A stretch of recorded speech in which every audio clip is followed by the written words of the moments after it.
Make sure that you're checking your weightlifting routine. Time and time again, I hear people telling me like, one day on my chest day, I do bench press. The next day I do all machines. The next week I do all dumbbells because I saw this guy doing this really cool chest dumbbell workout on my Instagram feed. No. What you need to do is make sure that you're following the same program for minimum, and I mean minimum, 3 to 4 weeks. Now, there are times where you might do a program for maybe 4, 5, 6 weeks, and you're still getting that muscle fatigue, you're still getting that soreness, you're still needing a couple days to recover after that workout that you had. But the whole idea is tracking your progress. You want to make sure that, okay, I hit the bench for 135 10 times this chest day. My next chest day, I came back 135 12 times. The next chest day, I came back 135 13 times. What I'm doing is I'm tracking my progress so I know where my strength is. That's also gonna help me measure, okay, this exercise is working for me. I really feel the bench press in my chest, or I really feel the seated cable chest fly in my chest. So I'm gonna keep that exercise in my program. Now, if I'm just skipping around exercises and I'm not measuring month to month my progress, I'm not doing my mirror checks, taking a picture in the mirror, making sure that I'm seeing how my progress is coming.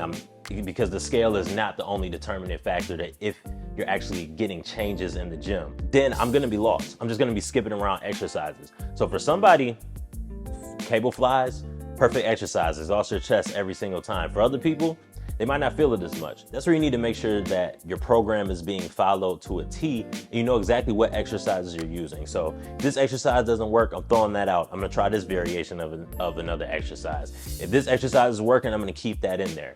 Now that's also where order comes into play. So let's say I've got 5 or 6 exercises that I know are working for my chest. I'm seeing some good results. But I've been doing this program for so long and I just don't feel it anymore. I'm just casually going through the motions.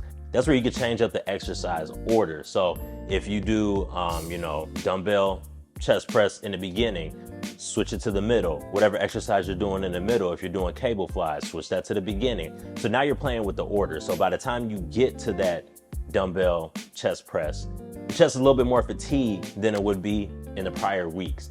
And now you're really gonna be able to test your strength. It's like, okay, can I hit these 70s 12 times like I did when I did the exercise in the beginning?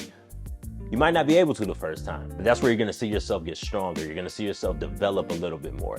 And that's the importance of making sure that your program is the same week by week. If you want to break that plateau, is the way you're lifting weights. How are you lifting weights? It sounds like a really condescending question, like how are you lifting weights? But it's really important. And within how are you lifting weights, you need to ask yourself a few questions. Am I using the right form? So when I'm doing a bicep curl, am I swinging my elbows all the way up to the top when I'm curling? Or am I making sure my elbow position is nice and stable? So the only thing I'm doing is flexing that bicep and moving the weight using your bicep. Second thing you need to ask yourself is how's your tempo? I talk about this in a lot of videos. If you follow my channel and you see my shorts, that's probably top 3 things that I'm always emphasizing other than consistency is tempo. Tempo is important because you're increasing the time under tension. So what I normally like to do, let's say I'm doing a chest press, or let's say I'm doing a squat, or a split squat. So on the way down, I like to count to 3. And then when I get to the lowest position, I'll count to 1 second, and then I'll push the weight back up or push myself back up if I'm doing a squat.